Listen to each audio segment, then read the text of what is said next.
প্রায় ৯ মাস পর হিলি স্থলবন্দর দিয়ে শুরু হয়েছে কাঁচামরিচ আমদানি। প্রথম চালানে ভারত থেকে 4টি ট্রাকে দেশে এসেছে 28 মেট্রিক টন কাঁচামরিচ। বিকেল 4:30টার দিকে হিলি স্থলবন্দর দিয়ে কাঁচামরিচ বোঝাই ট্রাকগুলো দেশে প্রবেশ করে। বন্দর কর্তৃপক্ষ জানায়, ভারতের নাসিক থেকে কাঁচামরিচ আমদানি করেছে রাজ এন্টারপ্রাইজ।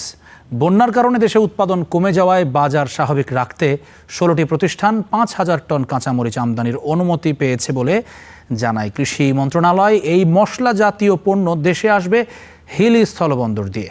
এর আগে গত বছরের নভেম্বর মাসে সবশেষ হিলি স্থলবন্দর দিয়ে আমদানি হয়েছিল কাঁচামরিচ।